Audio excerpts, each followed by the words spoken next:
Hola y bienvenidos a esta nueva inversión profunda. Hoy tenemos entre manos un tema que gira en torno a uno de los momentos más tensos y fascinantes de la historia de la geopolítica. Y del tablero, claro. Ujú, hola. Sí, la verdad es que es un episodio histórico apasionante. Hablamos del Campeonato Mundial de Ajedrez de 1972, el famosísimo encuentro del siglo. Nuestra misión hoy es entender cómo y por qué un simple enfrentamiento en Reykjavik, en Islandia, se convirtió en un campo de batalla de la Guerra Fría. Exacto. Desentrañando pues las tácticas psicológicas y la genialidad pura que se vivió allí. Las fuentes que manejamos hoy vienen de un artículo enciclopédico muy extenso sobre el evento. A ver, para comprender la magnitud de lo que estaba en juego, hay que situarse un poco en el contexto político de la época. Claro, los años 70. Eso es. La Escuela Soviética de Ajedrez tenía un monopolio ininterrumpido, absoluto. Llevaban 24 años dominando el título mundial desde 1948. Una barbaridad de tiempo. Totalmente. Y para el sistema soviético, el ajedrez no era solo un deporte. Era una demostración, digamos, institucionalizada de la superioridad intelectual de su sistema. Claro, frente a Occidente. Exactamente. Así que la presión política que había de fondo era inmensa. Vale, vamos a desglosar esto, porque tenemos frente a frente a dos contendientes increíbles. Por un lado, Boris Spassky, Ujú. el campeón defensor soviético, Sí. un jugador con un estilo que llamaban universal, pero que tenía una inclinación clarísima hacia el juego de ataque muy agudo. Y como dices, soportando toda la presión de su país para que el título no saliera de Moscú, Y por el otro lado, representando a Estados Unidos, estaba Bobby Fischer. de 29 años, ¿no? Sí, 29 años y considerado un genio excéntrico. Llevaba una racha en los torneos previos, los torneos de candidatos, que era, bueno, inaudita. Ah, sí, las victorias por 6-0. 100%. Venció a figuras de la élite mundial como Mark Taiman o Fibent Larsen por 6-0. Eso no se había visto nunca a ese nivel. Es que es humillante para el rival. Y su puntuación Elo era de 2.785. Para que se haga una idea, la gente que nos escucha, era un récord absoluto. 125 puntos por encima del propio Spassky. Madre mía. Una diferencia brutal. Y además venían ya con mucha tensión acumulada, porque Fischer llevaba años acusando a los soviéticos. Sí, el famoso artículo de 1962. Eso es, el de los rusos han amañado el ajedrez mundial. Él afirmaba que los grandes maestros soviéticos acordaban empates rápidos entre ellos en los torneos. Claro, para conservar energía y asegurarse de copar los primeros puestos bloqueando a los demás. Exacto. O sea que el ambiente ya estaba súper caldeado antes de empezar. Muy, muy caldeado. Y aquí entra la parte burocrática y económica, que casi arruina todo. Aquí es donde se pone realmente interesante, porque el encuentro casi no se celebra. Estuvo pendiendo de un hilo. Total. Fischer empezó a lanzar unas exigencias económicas tremendas. Exigió el 30% de los ingresos de la taquilla. Y de los derechos de televisión. ¿Sí? Además del fondo de premios, que ya era de $125,000. Que para la época era una fortuna. Y claro, las negociaciones se estancaron. Islandia estaba volcada en la organización, pero Fischer no cedía. ¿Y cómo se soluciona? Porque tuvo que intervenir gente muy importante. Fue de locos. Fisher solo aceptó jugar por dos factores muy concretos. Primero, un banquero británico, Jim Slater, puso dinero de su propio bolsillo. Duplicó el premio, ¿verdad? Exacto, duplicó el fondo de premios de golpe. Así le quitó a Fisher el argumento del dinero.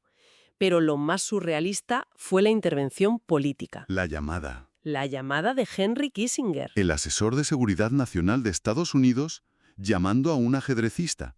Es increíble. Le llamó para persuadirle de que tenía que ir a jugar por el orgullo y el prestigio del país. Y aún así, con más dinero y con Kissinger pidiéndoselo, Fischer llega a Islandia y monta otro numerito. Sí, en la ceremonia de apertura. Simplemente no se presentó a tiempo. Un desaire tremendo.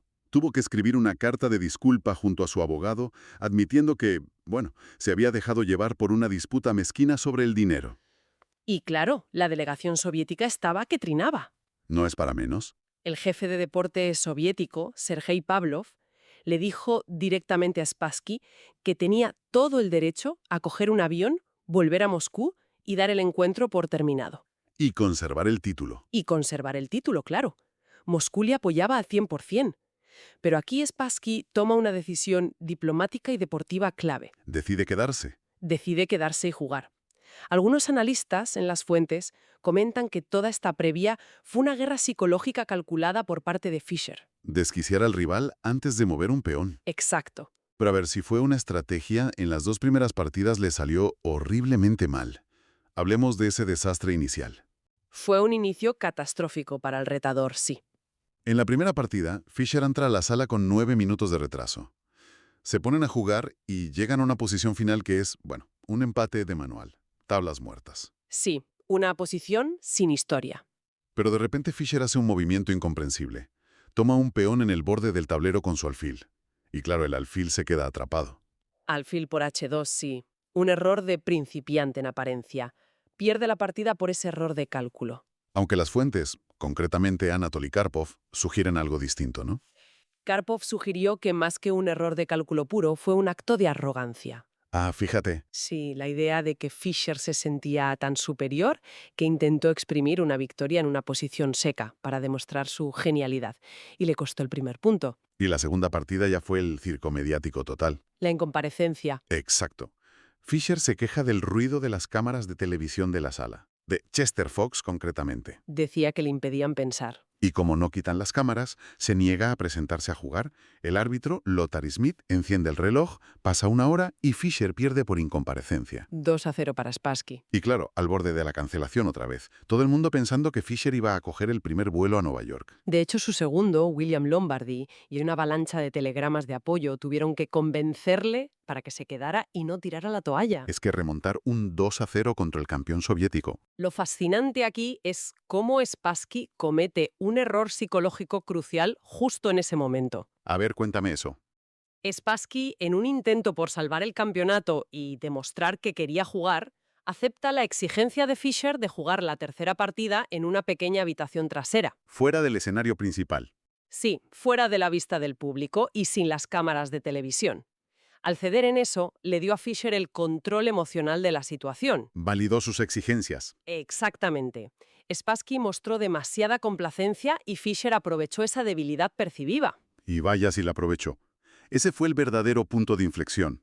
En esa partida 3, en el cuarto de atrás, Fischer juega con negras la defensa Benoni moderna. Una línea aguda. Y hace una jugada, un salto de caballo al borde del tablero que parecía ir contra todos los principios posicionales. Caballo H5, sí. Eso descolocó por completo a Spassky. Empezó a cometer imprecisiones y Fischer terminó ganando. Y es un dato vital. Esa fue la primera vez en toda su vida que Fischer derrotaba a Spassky en una partida de torneo. Rompió el hielo. ¿Y el maleficio? 100%. Y a partir de ahí, la dinámica cambia. Llegamos a la quinta partida. Fischer plantea la defensa ninzo-india y bloquea totalmente la posición del campeón. Lo asfixia estratégicamente. Sí, y en el movimiento 27, Spassky comete un error garrafal, un error de bulto, increíble para su nivel. Dama C2. Exacto. Tras la respuesta de Fischer, Spassky se da cuenta de que se enfrenta a una red de jaque mate inevitable y se rinde inmediatamente. 2,5 a 2,5. El marcador se empata. Empezando perdiendo 2-0. Una recuperación psicológica impresionante. Y luego llegamos a la genialidad pura en el tablero, la famosa partida número 6. Obra de arte de la historia del ajedrez. Para poner en contexto a quienes nos escuchan, Fischer era súper predecible con sus aperturas con blancas. Siempre o casi siempre jugaba el peón de rey a E4. Era su marca de la casa. Los analistas soviéticos de Spassky habían debatido si Fischer intentaría cambiar de apertura en el encuentro. Claro, para sorprender. Pero Spassky desestimó la idea. Pensaba que Fischer iba a morir con las botas puestas en sus líneas habituales de siempre. Y de repente, en esa sexta partida, Fischer abre con C4. Transponiendo a un gambito de dama rehusado. Territorio totalmente desconocido para él, o al menos no lo jugaba en público. Exactamente. Se metió en un esquema de juego diferente y jugó la partida de su vida. Dominó a Spassky posicionalmente, lo fue aplastando poco a poco. Y al terminar la partida ocurre uno de los momentos más deportivos de la historia. Sí, Spassky se levanta de la silla. Y se une al público para aplaudir la victoria de Fischer. Un gesto de caballerosidad inmenso. El propio Fischer se quedó asombrado y comentó luego que Spassky era un verdadero deportista. Y con esa partida, Fischer toma la delantera en el campeonato por primera vez. Pero Spassky no había dicho su última palabra. Tenía que responder. Claro, el campeón tenía su orgullo. Y lo vimos en la partida número 11, la venganza de Spassky. Spassky demuestra por qué tenía la corona. Fischer estaba jugando su variante favorita, con negras, la variante del peón envenenado en la defensa siciliana Naisdorf. Un terreno en el que Fischer se sentía invencible. Absolutamente. Pero Spassky venía con una preparación de laboratorio profunda y realiza una jugada extraordinaria en el movimiento 14. Sí, Retira su caballo a la casilla inicial, caballo B1. una locura de movimiento defensivo. Contraintuitivo total, pero brillante. Fischer no logra encontrar la defensa adecuada ante el plan de Spassky. El ruso le atrapa a la dama y Fischer tiene que rendirse. Y fíjate, esa fue la única vez en toda la carrera de Fischer que perdió con esa variante en una partida competitiva. Spassky le pegó donde más le dolía. Y eso nos lleva ya al final épico del campeonato.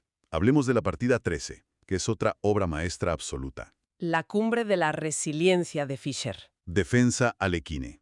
Llegan a una posición muy compleja y la partida se aplaza. Los analistas soviéticos se pasan la noche estudiando la posición sellada. Todo el equipo técnico de la URSS. Todo el equipo. Y concluyen de forma unánime que la posición es un empate técnico garantizado. Que Fischer no podía ganar eso. Pero Fischer, trabajando solo en su habitación de hotel, se queda despierto hasta las 8 de la mañana analizando. Y encuentra petróleo donde no lo había. Al reanudar, logra imponerse en un final de peones contra torre que es increíblemente intrincado. Cuando Fischer gana eso, Spassky se queda pegado a la silla tras rendirse. Incapaz de creerlo, ¿sí? El propio patriarca del ajedrez soviético, Mikhail Botvinnik, lo calificó como el mayor logro creativo de Fischer. Si conectamos esto con el panorama general, esas victorias cementaron la estrategia final de Fischer. Ah, el cambio de ritmo. Exacto. Consiguió una ventaja de 3 puntos y a partir de ahí, en las siguientes partidas, Fischer simplemente se dedicó a forzar empates. Claro, ya no necesitaba arriesgar. Secó las posiciones.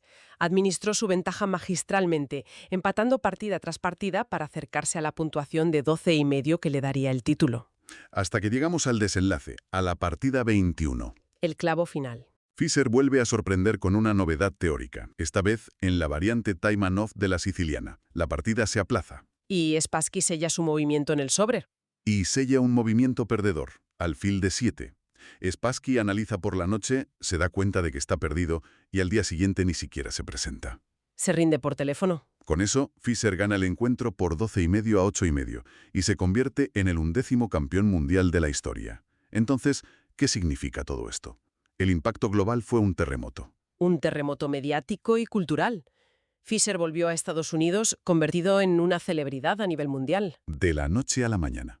Le llamaban el Einstein del ajedrez. Salió en la portada de Sports Illustrated junto al nadador Mark Spitz. Y además le llovieron ofertas millonarias en patrocinios que, fiel a su estilo, rechazó. Dominar una disciplina, la lección de Fischer en Islandia es enorme. Sí, la adaptabilidad. Demostró el poder de la preparación obsesiva y, sobre todo, la disposición a salir de la zona de confort. Cambiando su repertorio de toda la vida solo para desestabilizar la preparación de Spassky. Exactamente. Pero claro, después de alcanzar la cima absoluta, viene la caída. Y es una caída abrupta. Irónicamente, estas fueron las últimas partidas competitivas en público que jugaría Fischer durante 20 años. 20 años desaparecido del ajedrez oficial. Porque en 1974, cuando le tocaba defender el título, hace unas exigencias inasumibles a la Federación Internacional. La FIDE. Quería cambiar las reglas por completo. Exigía que el ganador fuera el primero en ganar 10 partidas, sin contar los empates. ¿Y la cláusula de la discordia? El 9-9. Exigió que en caso de empatar a 9 victorias, el campeón retenía el título de forma automática. Eso obligaba al retador a ganarle por 2 puntos de diferencia, una ventaja abrumadora. La FIDE aceptó algunas cosas, pero rechazó de plano esa cláusula del 9-9. Y ante la negativa, Fischer, con esa cabezonería suya, se negó a defender el título. Entregó la corona sin jugar. Y en 1975, Anatoly Karpov fue declarado campeón del mundo por incomparecencia de Fischer. Esto plantea una pregunta importante al repasar las fuentes y ver todo lo que ocurrió. A ver, Queda clarísimo el enorme peso geopolítico que ambos jugadores llevaban sobre sus hombros. Fue una presión asfixiante. Un campo de batalla sin balas. Exacto. Pero si consideramos que Fischer abandonó el ajedrez público estando en el apogeo absoluto de sus poderes, negándose a ceder ni un milímetro en su visión de cómo debían ser las reglas, es digno de reflexión. Ya te entiendo. ¿Derrotó finalmente Fischer a Spassky o fueron las abrumadoras e implacables expectativas del encuentro del siglo las que, en última instancia, terminaron derrotando al propio Fischer? ¡Wow! Es una reflexión final espectacular para cerrar este análisis. Las presiones pueden quebrar incluso a las mentes más brillantes. Sin duda. Ha sido un recorrido fascinante por uno de los momentos más icónicos del siglo XX. Gracias a todos los que nos han acompañado hoy en este viaje a las profundidades de Reykjavik. Un placer como siempre. Hasta la próxima inmersión profunda.